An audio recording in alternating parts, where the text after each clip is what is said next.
So my name is Waylon Lewis, and I am truly honored. I always say I'm honored, but I'm actually honored today to be here with Julia Cameron. Julia, you have been a reference point for millions, literally, uh, for writing genuinely instead of just writing noise, writing something genuine. Um, and your latest book kind of connects with that.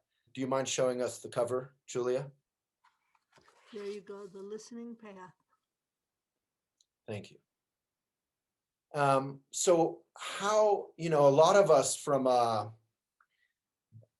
silly point of view might say, well, how do listening and writing feels like you're saying something, how do they connect?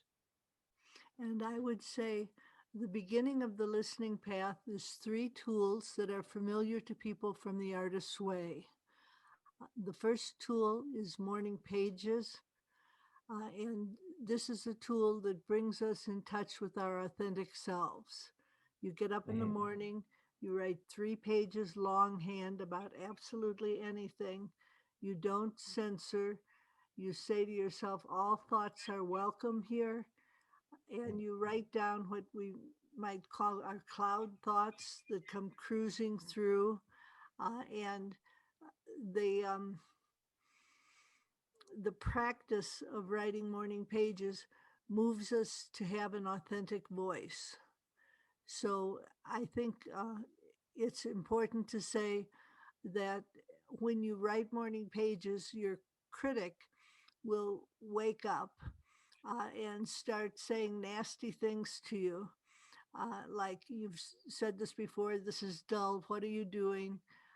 And what you say to your critic is, ah, thank you for sharing. And you turn your critic from a voice of doom and gloom into a little cartoon character. And the Mm. cartoon character can be as negative as it wants, and you can step past it. And that's what the I'm go ahead. Well, and it can almost be included too. You can write out you're no longer afraid of your critic, right? You can sort of welcome it to the tea party and just keep, like in meditation, when a thought arises, instead of going to war with that thought, you just acknowledge it and return to the practice. Is it sort of like that? The critic comes and you say, welcome, but I'm going to keep writing everything, anything that arises, I'm not going to censor.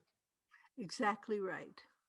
So I often say that morning pages are a valid form of meditation because what I've found is that we write down any thought that passes, and it you go sort of from a scripted idea.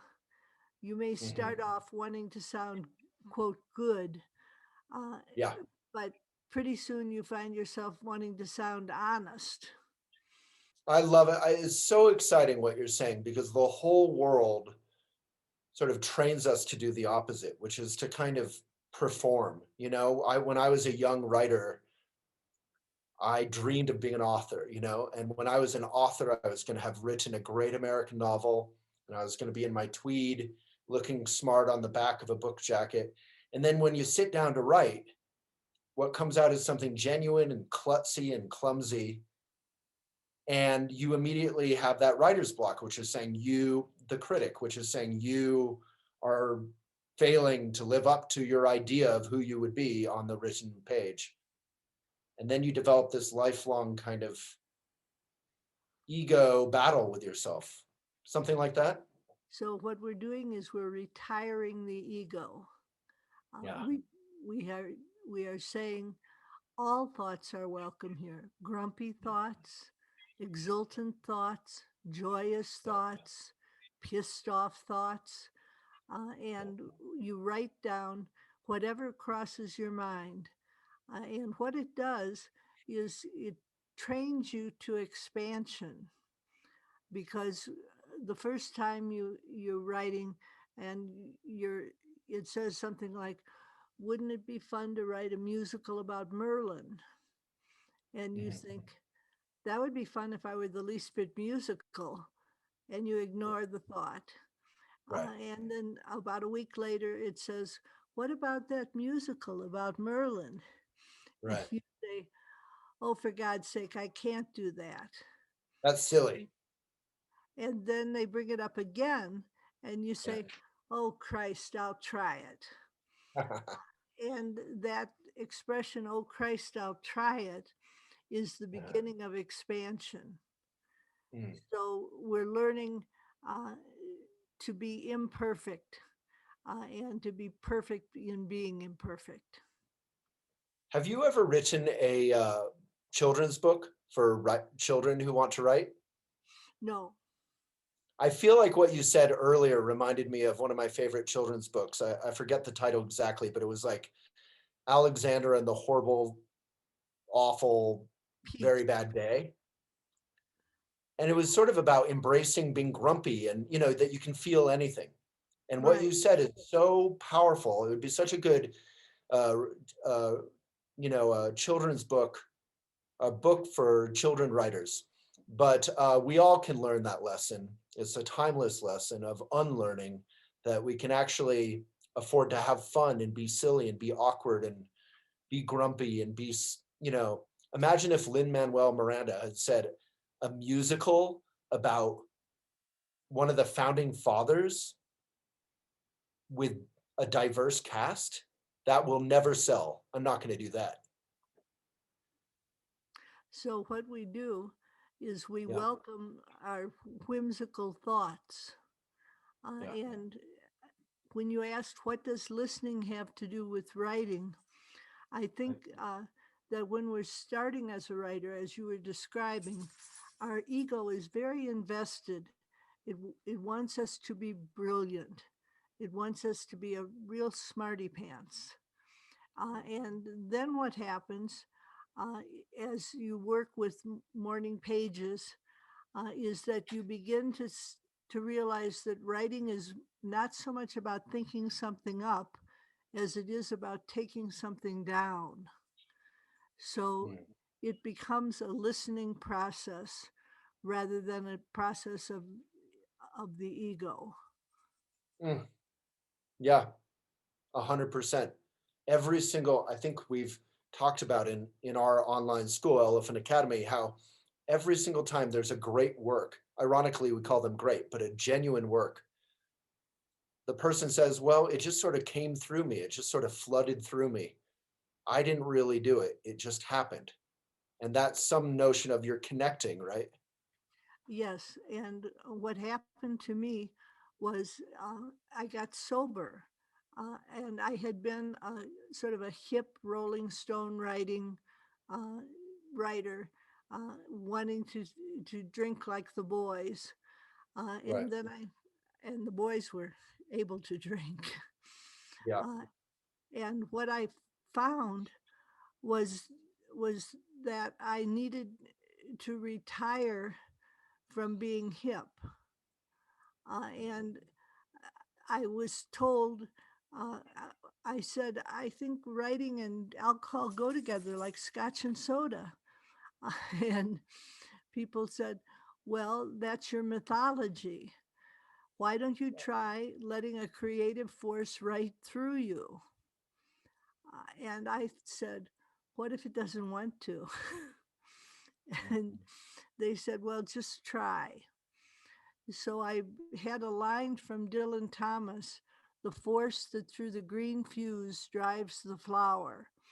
And I thought Yes. that force, that energy is what I want to have right through me. And so I sort of stepped to one side with my ego and said, well, what do you want to write? Addressing this higher power, this mysterious creative force. And I began to hear language that was simpler and more direct and less ego driven and less, oh, what a little smarty she is, and more of service.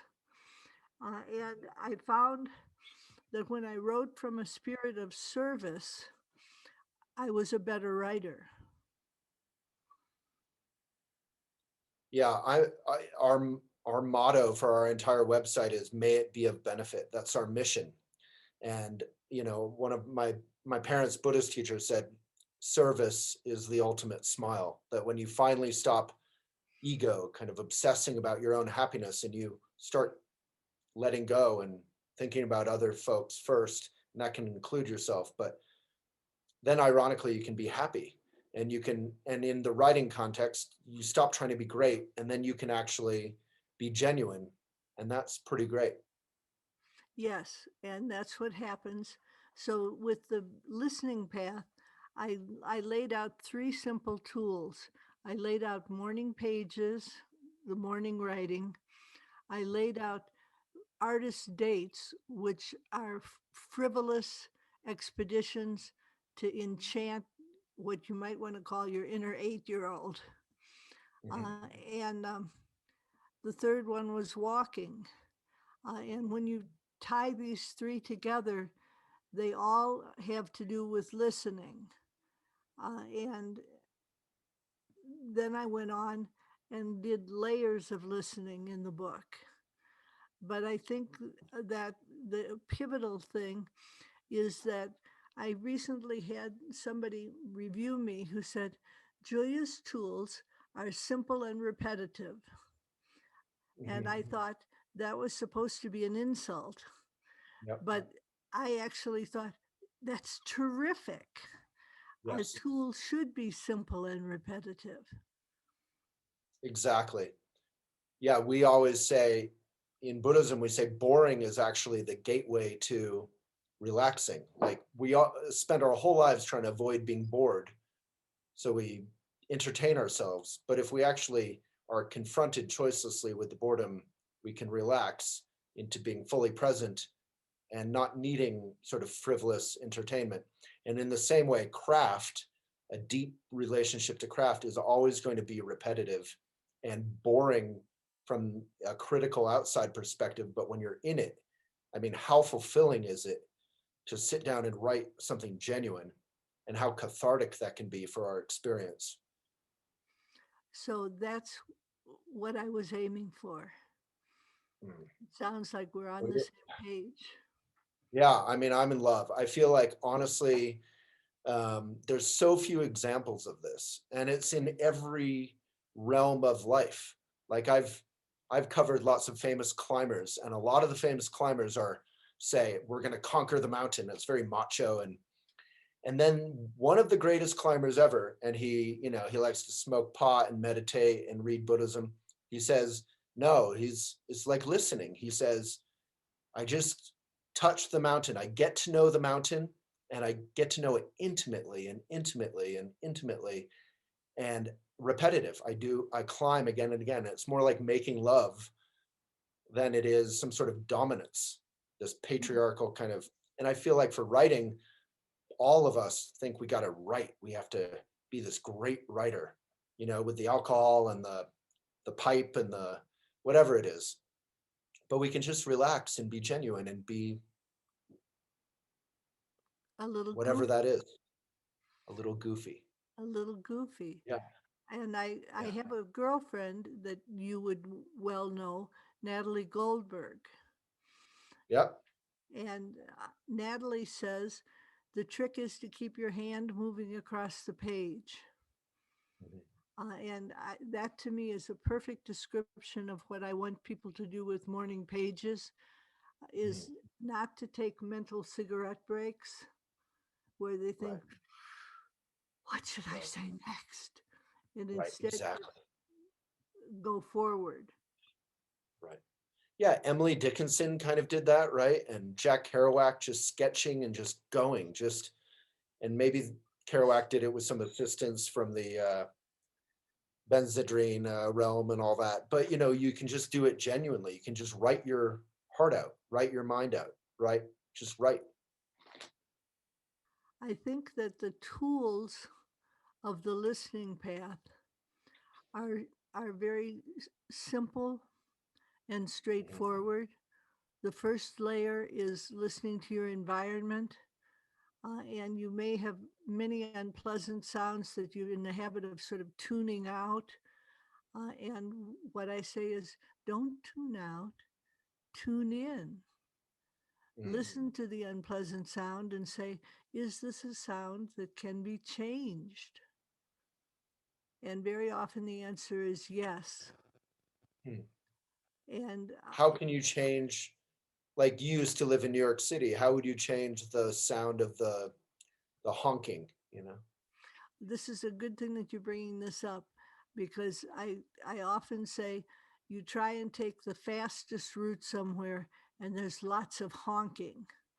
And then when Yeah, you say to yourself, I'll I'll be willing to go down 10th Avenue, the slower route. There's right, not the honking, and right. you begin to feel a flow of traffic, like feeling the mountain, the flow. And Hmm. what we're after uh, is the flow. And the second layer of the listening path is listening to others. And what we find is that a lot of times we have conversations where we interrupt. Somebody starts a thought, and we're pretty sure we know how they're going to finish it. So we finish it for them. And that's frustrating to the person who's speaking. And very often we're wrong. And if we can wait patiently to hear the end of a thought, we find ourselves learning. So the second layer of the listening path is a learning. And yeah, and that one is so important in every aspect of life. Just being willing to listen. We're all in Zoom meetings all the time during this pandemic. Just being willing to listen and provide a little gap instead of having to jump in and fill the space. Right. When you learn that pause is not necessarily negative. So the third layer is listening to your higher self. And this is one where we need some tutelage, because we often think, if I have an issue, I should ask my five smartest friends what they would do. Hmm. And what we don't realize is that actually we have wisdom. And so the three tools, the morning pages, the artist state, and the walk, tune us into our own wisdom.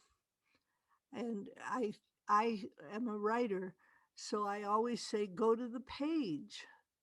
Go to the page. Write, what should I do about X, and list the issue, and then listen and hear what response comes back.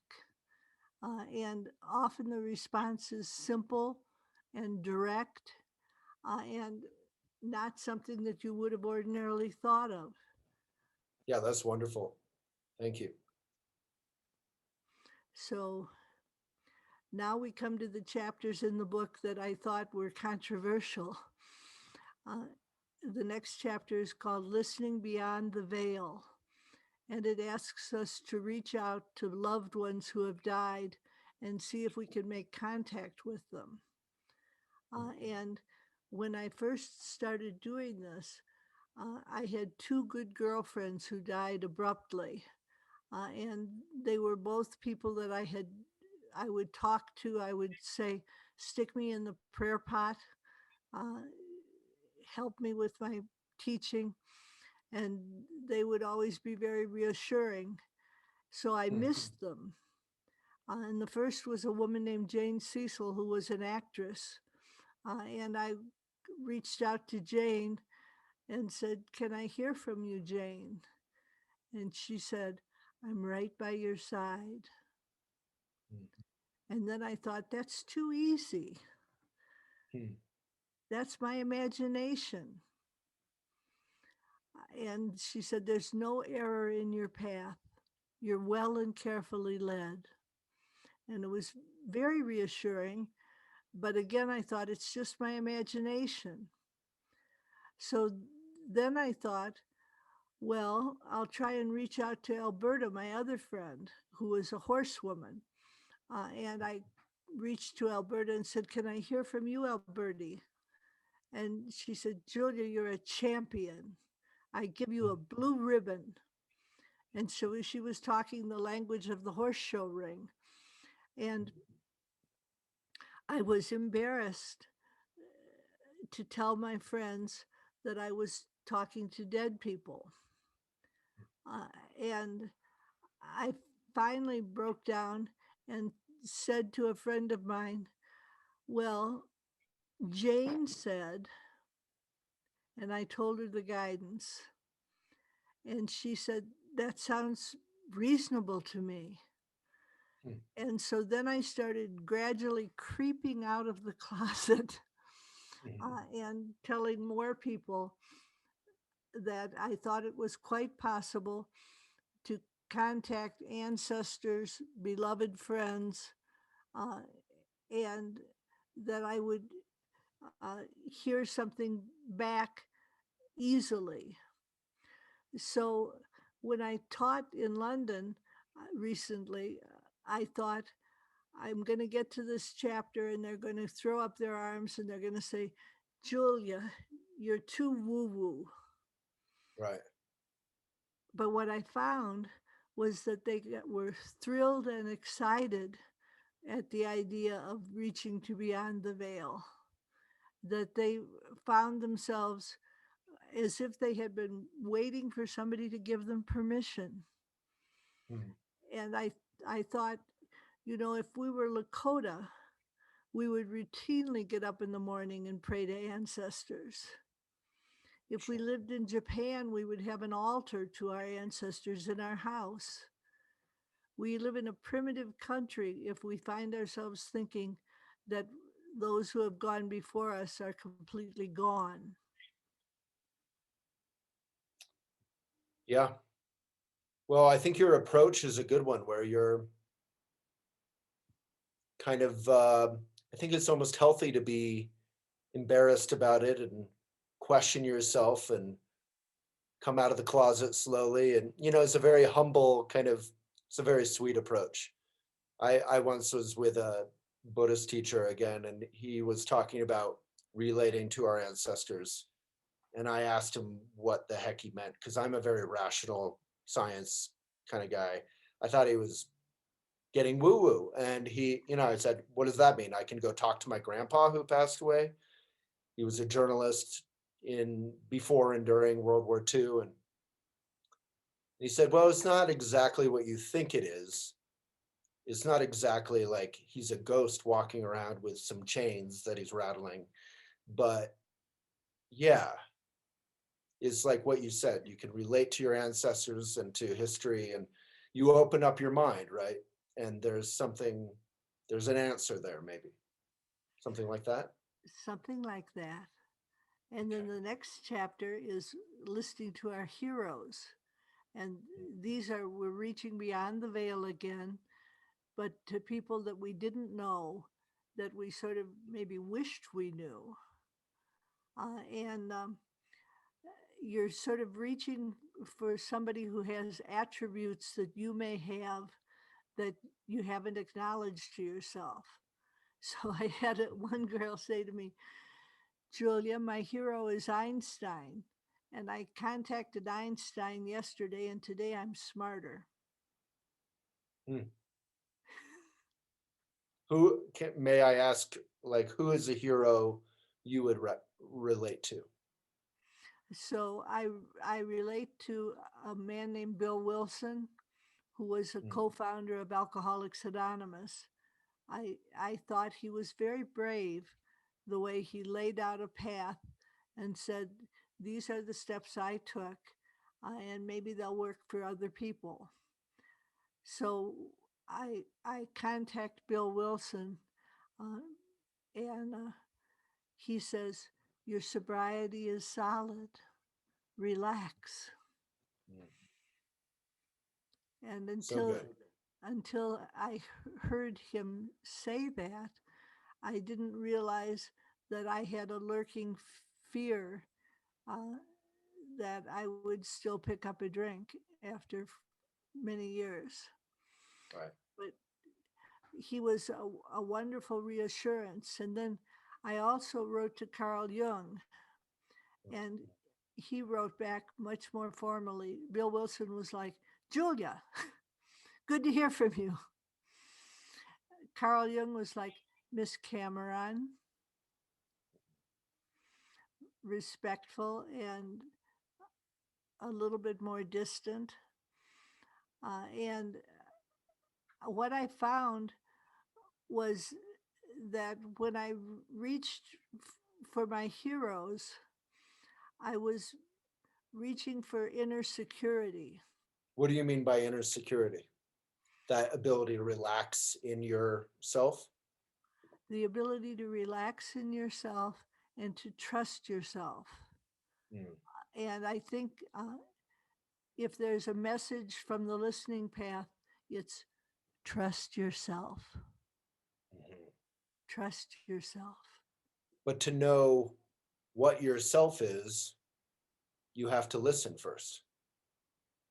You don't know, otherwise, you don't know what yourself is, what your ego is, what your thoughts are, what your intuition is, what your true self is. You have to, You I have guess to, that's a question. You have to practice listening. you do practice listening with the tools. And Mm, I think, we're in a dire time where we have enforced solitude and enforced introspection. And one thing that's happened recently uh, is that The Artist's Way is number 3 on the bestseller list in Los Angeles after 30 years. After 30 years. And I think uh, that the spike in sales indicates a greater heightened interest in spirituality. And yeah, and in doing something, all of us have been challenged in different ways by this pandemic and this enforced solitude. And a lot of people are baking sourdough, or, and then a lot of people are saying, I need to trust myself. I need to listen to myself. I need to find my voice. And your book is certainly the reference point for that. Natalie Goldberg has a good book as well. But yeah, um, the artist's way is timeless, truly, and we're seeing that with the bestseller list coming back. So congrats. so I think that the listening path builds on the trust of the artist's way. Mhm. And I think the final tool of the listening path uh, is one that you sound very familiar with. It's called Listening to Silence. And I wanted to write a chapter uh, that made silence friendly. And I found that many people were sort of terrified of silence, and they Yeah, would try to meditate, but they would be very strict with themselves and very punitive with themselves. And they would listen to the self talk that said, "You're doing this wrong." right, So I wanted a chapter that said, just try a little, right. just listen a little bit, Mm, see what happens.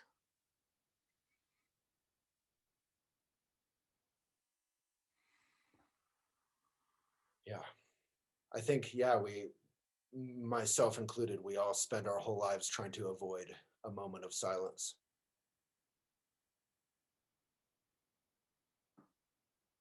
It's scary stuff, but it's not really. If you just have a little sense of humor and you tease your way into it,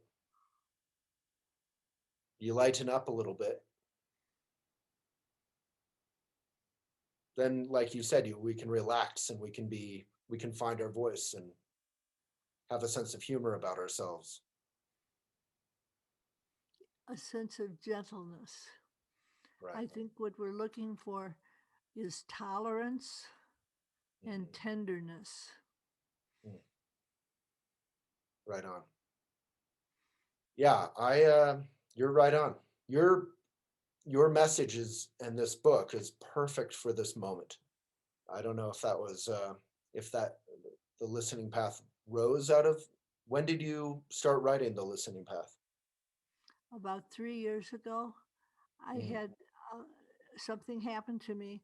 I moved from New York, from Manhattan, where I'd lived for 10 years, to Santa Fe. And Manhattan was hectic, busy, hubbub, horns, sirens. And yeah, when I got to Santa Fe, it was like, oh my God, it's quiet. yeah. Oh dear God, this is terrifying.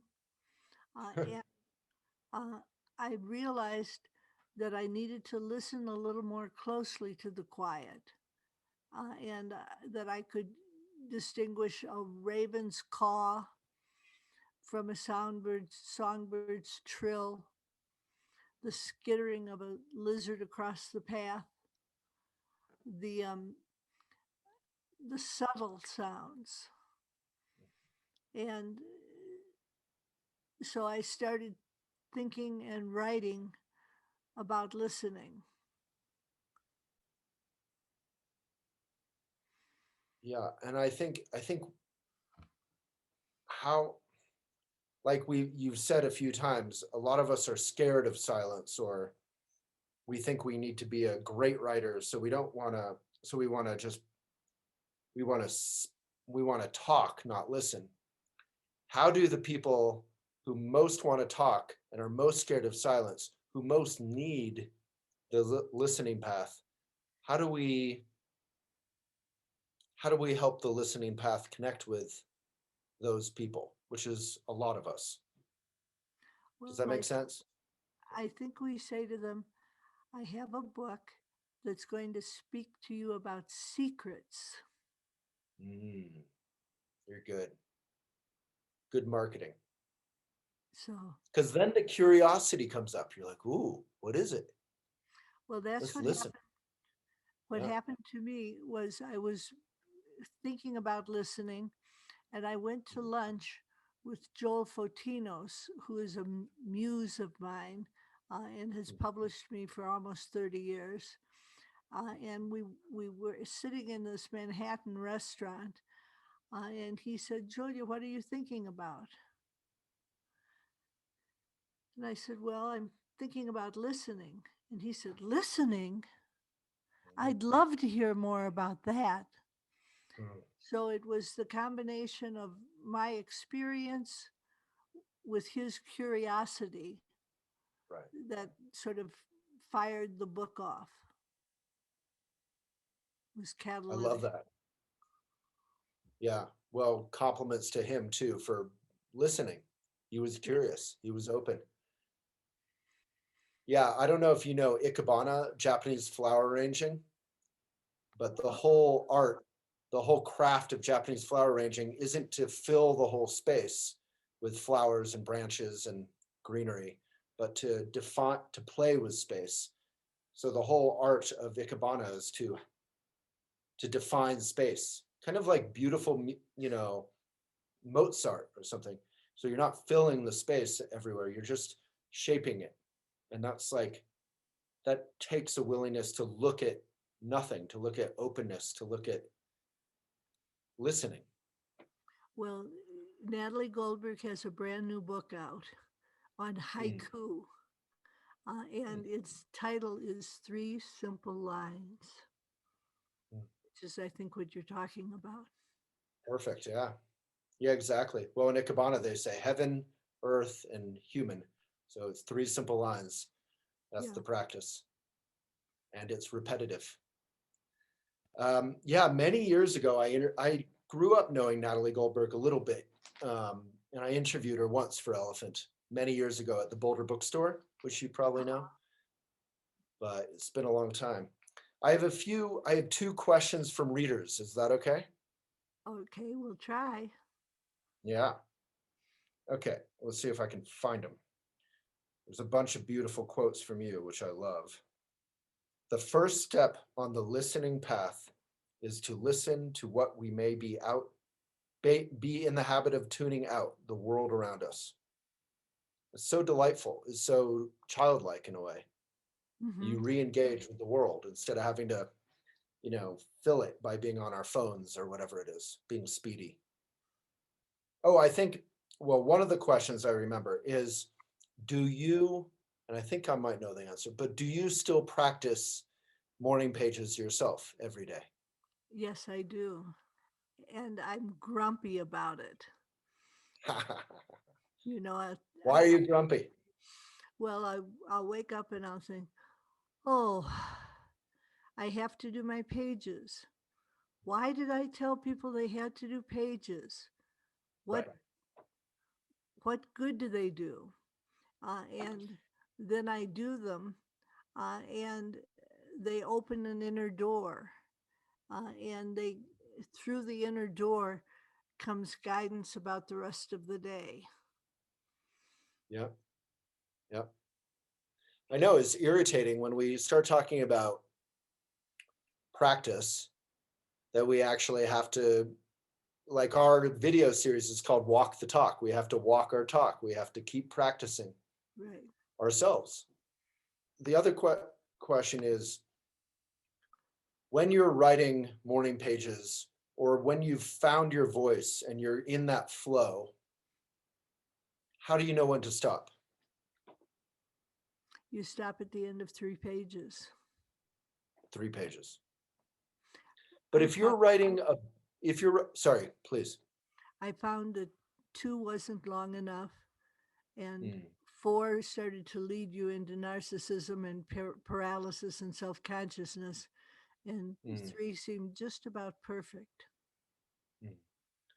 And what is it, kind of a corollary question, what is it about longhand that is so powerful? Well, it's interesting. UCLA recently did a study and discovered that you open more neural pathways writing longhand than you do by computer.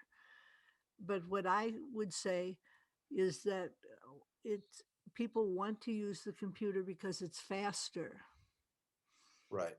And I want to say fast is not what we're after. We're after depth, authenticity, and specificity. Mm, So what happens if you're writing by computer is it's as if you're in a car going 85 miles an hour and you suddenly go, "Oh my god, was that my exit?" right. If you're writing by hand, it's as if you're in a car going about 35 and you go, "Oh, here comes my exit. Look, there's a Yeah. convenience store." Yeah. Or it's like you're going on a walk, right? You have time to see every little detail. And one of our enemies in Elephant Academy, our online school, is the cliche. When you're going really fast, everything's a cliche, everything's a projection or a preconception. But when you're walking, you see every little detail. Or if you're bicycling or something, you have time to see things. And I bike all over town. I don't own a car, and people are always waving to me, and it's like I live in some old-fashioned like Truman Show kind of thing, because it's very human. I'm on a human speed. Mhm. And when you're in a car, there's the windshield and you're going quickly and people don't even see you, and you're in a rush. When I used to drive a lot, I would be speedy. But when I'm in a bike, I'm looking at my world. I'm curious. Yeah, I wrote just I maybe a final question, if I may. I wrote my first book like 5 years ago, and it was about the Buddhist notion of loneliness and love and relationship. And I did write it on computer. I liked being able to be in the flow of my thoughts. But what I then had to do, which makes me think I should have done it longhand, is I had to go back, and it was kind of like fishing for cliches in the editing process. I had to just edit out or make all of my cliches more specific. So I guess my final question would be, when you write a book, not just the morning pages, but when you're writing a book, what's your editing process like? Well, when I write a book, I write longhand, Okay. and I I just show up at the page every day and listen. And Mhm. the the book has a sense of what it wants to be, Mhm. and I may not have an intellectual structure that matches up with that. So I have to sort of resign myself to writing into the void. Mhm. And I do my first drafts longhand, and then I give my longhand writing to a woman named Emma Lively, who's worked with me for 21 years. And Emma types it, and then it comes back to me. And so I find that in my uh, that there isn't very much to fix if I've written longhand. Mhm. That the thoughts flow one into another with this sort of inner cohesion. But then I say, can I make it better? And that's where sometimes I will invite my critic uh, to have his 2 cents worth. Ah, And so I don't rule the critic out, but I don't give him ultimate authority either. the critic is allowed to have their perspective, which can be a Yes, different perspective, but they're more of a friend or an advisor than a negative authority figure. well put. Thank you so much. I think, part of my job is to get to interview the most wonderful people in the world. And this has been the most delightful and refreshing conversation and so helpful. Um, I really appreciate your time. You're so sweet and wise and still very stylish. I still feel like you have your New York style going on. Thank you. Yes, Thank you. I wear hostility black. Yeah, exactly. You've got your New York black on. Yeah. Yeah. Well, thank you so much for your work. It's so helpful and listening path. We all will have to uh, extend our awareness and be curious and listen to your book. Thank you. Thank you, Julia Cameron. Thank you so much.